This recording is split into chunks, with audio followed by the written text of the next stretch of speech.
بیمار ہو گئے تو حضرت فاطمہ نے منت مانگی، یا اللہ میرے بچوں کو شفا دے، میں 3 روزے رکھوں گی۔ کون سی منت مانی؟ بولیے۔ ہم صرف دیکھ کی منت ہی مانتے ہیں، میں دیکھ پکاواں گا۔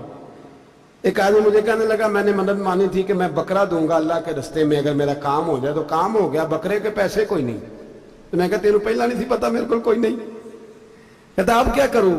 میں کہا اب تو دینی پڑے گی، اور اس میں بھی تحقیق باقی ہے، لیکن بات یہ ہے بھائی کہ منت یہ کیوں نہیں مانی کہ یا اللہ میرا کام ہو جائے میں 100 نفل پڑھوں گا؟ جو بھی منت مانگتا ہے وہ دیکھ کی مان لیتا ہے۔ بکرے کی منت ہی مانتے ہو، یہ کیوں نہیں منت مانتے کہ یا اللہ میرا کام ہو جائے تو میں پورا قرآن شریف ختم کروں گا؟ یہ ذرا پڑھنا پڑتا ہے، اس لیے عبادت کرنی پڑتی ہے، اس لیے اس کی منت ہی نہیں مانتے سرے سے۔ حضرت فاطمہ نے کیا منت مانگی؟ بچے صحیح ہو جائیں گے تو بولیے 3 روزے رکھوں گے۔ اللہ تبارک و تعالیٰ نے بچوں کو شفا عطا فرما دی، اور میں سمجھتا ہوں یہ کربلا کی ٹریننگ تھی۔ روزے رکھے بچوں نے۔ کس نے روزے رکھے؟ بچوں نے۔ کس نے؟ 7-8 سال کی عمریں بچوں کی۔ حضرت علی فرماتے جب میں نے دیکھا نا میرے بچے بھی روزے سے ہیں تو میں کہیں سے تھوڑے سے جوں لایا۔ یہ شہزادے ہیں کائنات کے سب سے بڑے۔ فرماتے میں نے بی بی پاک کو دیے تو سیدہ پاک نے جوں پیسے روٹیاں پکائیں، اور جب عین افطاری کے وقت کھانا سامنے آیا تو دروازے پہ بھکاری آیا۔ عین بڑا بے نیاز ہے اللہ، عجیب رنگ ہے مالک کا۔ عین افطاری کا وقت جب آدمی کہتا ہے کہ فٹافٹ ہو جائے، بھکاری دروازے پہ آیا اور اس نے صدا دی، او میرے رسول کے گھر والوں، کئی دنوں سے روٹی نہیں کھائی۔ حضرت علی نے، حضرت فاطمہ نے بچوں کی طرف دیکھا تو امام حسین چھوٹے تھے سب سے، انہوں نے سب سے پہلے برتن اٹھائے کھانے والے، اور کہنے لگے اماں میں نہ دیکھ آؤں۔ تو حضرت فاطمہ رشک کرنے لگی، مصطفیٰ کے نواسے باہر گئے، اپنے حصے کا کھانا وَيُبْصِرُونَ عَلَىٰ أَنفُسِهِمْ وَلَوْ كَانَ بِهِمْ خَصَاصَةٌ۔ اللہ فرماتے انہیں بڑی اشد ضرورت بھی ہو پھر بھی وہ دوسروں پہ اثار کر دیتے۔ وہ کھانا باہر امام حسین دے آئے، پانی سے روزہ کھولا، کھجورے کھائی، لیٹ گئے، سویرے کھجورے کھائی، روزہ رکھ لیا۔ شام ہوئی تو حضرت علی فرماتے ہیں میں پھر اگلے دن کے روزے کے لیے جوں لایا، فاطمہ نے پیچھے روٹیاں پکائیں۔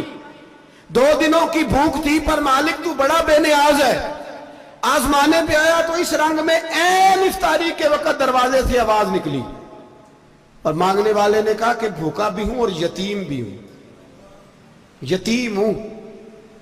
حضرت فاطمہ کہنے لگی بیٹا دیر نہ کرنا، یتیم کا پیٹ بھرنے میں دیر نہیں ہونی چاہیے۔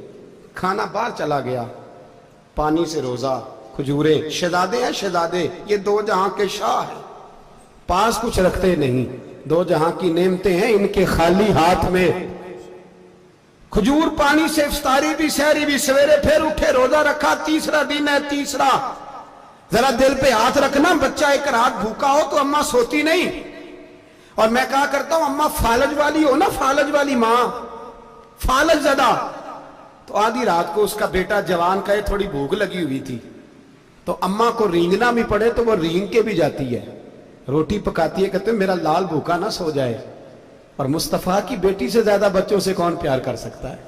اور 3 دن کے بھوکے بچے، تیسرا دن آیا، بڑے حوصلے سے بی بی کہہ دیتی ہے چھوڑو ان کا تو کام ہے، یہ تو آتے رہتے ہیں، میرے بچے بھوکے تم پہلے روٹی کھاؤ۔ لیکن میرے بھائی کربلا ایسے نہیں سجتی۔ یہ جو برگر کھا کے ناراض ہونے والے بچے ہوتے ہیں یہ میدانوں میں نہیں نکل پاتے، ان کے لیے مشکل ہوتا ہے۔ حضرت فاطمہ نے، حضرت علی نے ڈیوٹی کی، ڈیوٹی اپنے بچوں کو تیار کیا کربلا کے لیے۔ تیسرے دن جب رکھا صاحب نے کھانا تو باہر سے بولنے والا بولا کہا میں مسکین ہوں، لاچار ہوں، گھر بھی کوئی نہیں، کھانا بھی کوئی نہیں۔ امام حسین پھر اٹھے، تیسرے دن کا بھی کھانا دے دیا۔ حضرت علی فرماتے ہیں میں بچے پکڑ کے مسجد لے کے گیا، کہیں بھوک سے میرے لال گر نہ جائیں۔ کہتے ہیں ہامتے کامتے تینوں شہزادے مسجد میں داخل جو ہوئے تو بس ہماری قیمت پڑ گئی، مول پڑ گیا ہمارا۔ کہتے ہیں مسجد میں قدم رکھا تو ایسے لگا جیسے نبی پاک ہمارا انتظار کر رہے ہیں۔ فرماتے ہیں تیسرے دن کی مغرب پڑھنے گئے تو حضور نے تینوں باپ بیٹوں کو چہرے دیکھے، فرمایا علی یہ جبریل کھڑے ہیں اور فرما رہے ہیں تیرے 3 دن کا عمل خدا کو بھی بڑا پسند آیا ہے، محمد مصطفیٰ کو بھی بڑا پسند آیا ہے۔